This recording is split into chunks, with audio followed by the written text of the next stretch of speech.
Добрый день, в эфире телеканала НТС Новости, в студии Елена Яковлева.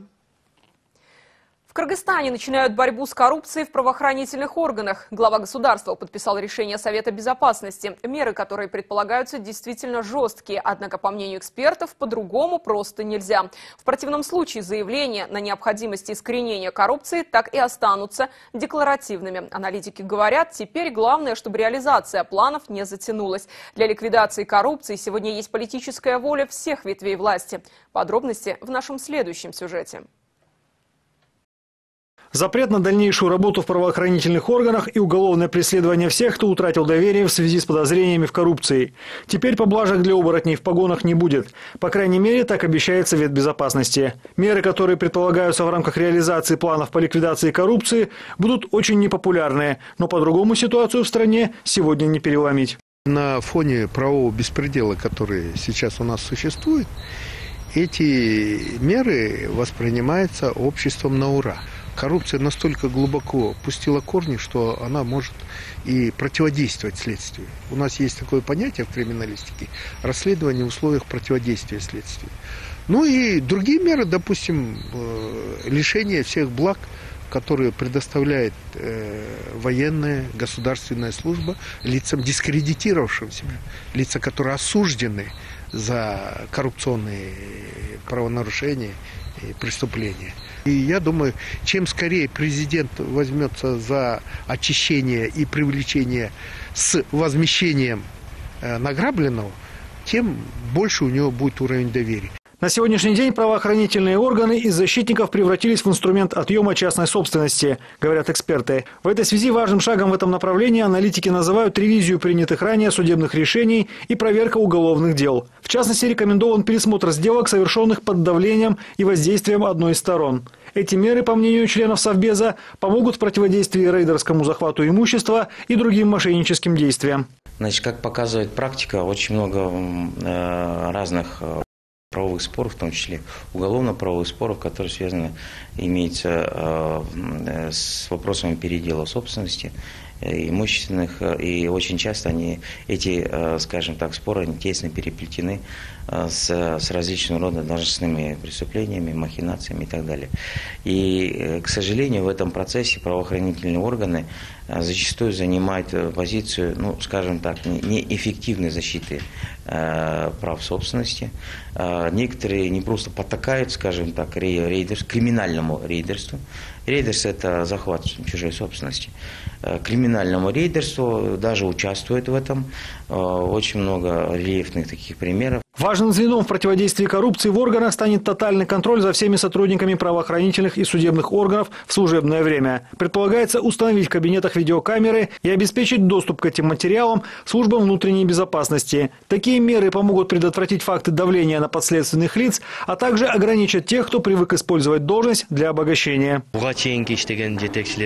Кыргызстан – маленькая страна, все друг друга знают, начиная от президента и заканчивая простым гражданином. Мы все видим, как сотрудники правоохранительных органов, ни дня не занимаясь бизнесом, богатеют, строят особняки. Их всех нужно проверить. Те, кто занимается коррупцией, должны ответить по закону. Думаю, парламент поддержит правительство в реализации жестких мер. Меры действительно кардинальные. Решением Совбеза поручено проверить доходы и расходы всех правоохранителей. Если стоимость покупки превысит 20 тысяч сомов, ее будут вносить в личное дело. Покупки акций и других ценных бумаг силовикам запретят вообще. Счета можно будет открывать только в тех банках, на которые укажет государство. Совершать покупки наличными дороже 100 тысяч сомов также предлагается запретить.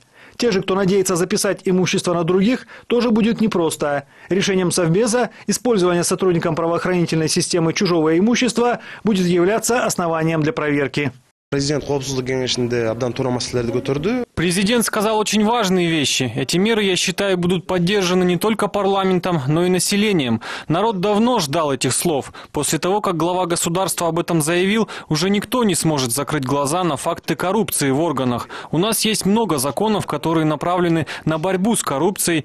И этих документов вполне достаточно, чтобы искоренить эту проблему. Нужна просто политическая воля, и президент ее продемонстрировал. Теперь все зависит от исполнительной власти. Правительству и силовым структурам поставлены сроки и задачи по выполнению решений Совбеза. Борьбу с коррупцией президент обещал взять под личный контроль. Игорь Потанин, Нурбек Капаров, НТС.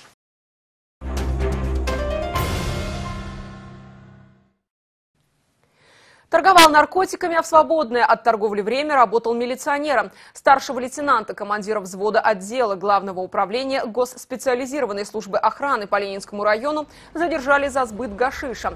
Партия, как сообщается, довольно крупная – 442 грамма. Вещество было спрессовано в виде квадратов в количестве 30 штук. Упакованы они были в виде брикета, обмотанного бумажным скотчем. Товар мужчина хранил во внутреннем левом кармане куртки. Изъятое вещество имело специфический запах конопли. В службе по борьбе с незаконным оборотом наркотиков также сообщили, что у задержанного были подельники. Они также арестованы. Оставивший ребенка сиротой и инвалидом водитель маршрутки выдворен в СИЗО. Правоохранительные органы возбудили уголовное дело по статье о нарушении правил безопасности движения, повлекшее смерть или причинение тяжкого вреда здоровью. Наезд на пешеходов, маму с ребенком, произошел в минувшую пятницу на пересечении улицы Лебесова и Витебской. На одну из видеокамер, расположенных на здании близ этого перекрестка, попал момент ДТП. Микроавтобус столкнулся с другой машиной. От удара автомобиль отбросило на тротуар, где в этот момент и находилась 34-летняя женщина с полуторагодовалым ребенком на руках. Обоих срочно госпитализировали, однако мама девочки скончалась по дороге в больницу, а ребенку пришлось ампутировать ногу. В столице двое мужчин упали в шахту лифта. Об этом сообщили в Центре экстренной медицинской помощи. Медики рассказали, что один из них скончался еще до приезда скорой. Второго госпитализировали. Несчастный случай произошел накануне около полудня на пересечении Южной магистрали и проспекта Чингиза Айтматова. По данным правоохранительных органов, пострадавшие мужчины являются рабочими на строящемся объекте. При монтаже лифтового оборудования они сорвались в шахту из-за того, что подмостки, на которых они стояли, были неправильно закреплены и оборвались.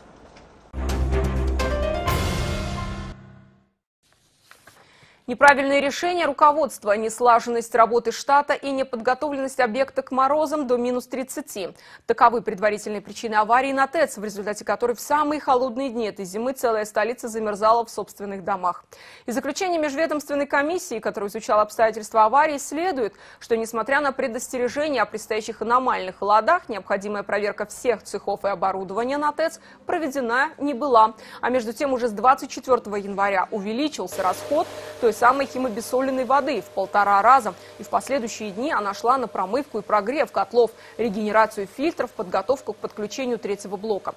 Однако датчики ее уровня в баках снижения не показывали, так как были заморожены, а манометры работающих насосов оказались завоздушены. Усугубила ситуацию замораживания наружных импульсных трубок, контрольно-измерительных приборов и автоматики на каждом отключенном котлоагрегате. Чтобы котлы не замерзали, из них была спущена вода, а в импульсных трубках и подводящих котлам трубопроводах оставалась остаточная. Она и замерзла. Причиной же невключения в работу третьего блока, при том, что котел был заполнен, стало недостаточное количество химобиссоленной воды для его подпитки. Для этого требовалось 240 тонн. Запустить третий блок удалось только 30 января, а нормальный режим работы ТЭЦ был восстановлен лишь 2 февраля. Не сорить, не курить, не щелкать и не плевать в общественных местах, таких как парки, аллеи, площади, скверы и дворы многоквартирных домов. Иначе заброшенные обертки, окурки и банки придется заплатить. Ввести солидный штраф предлагается за бескультурное поведение кыргызстанцев. Ответственность за подобные действия хотят добавить в административный кодекс. Штраф в 2000 сомов за упавший мимо урны фантик, например. Причем распространяться он будет не только на тех, кто ходит пешком, но и ездит на автомобиле. Это касается любителей избавляться от мусора через окно автомобиля. Инициаторы законопроекта отмечают, что уговорами в рамках профилактической работы особенного эффекта достигнуть не получается. В этой связи единственное, что остается делать для повышения культуры населения, это бить по карману. На этом пока все. Смотрите наши последующие выпуски новостей. Я же с вами прощаюсь. До свидания.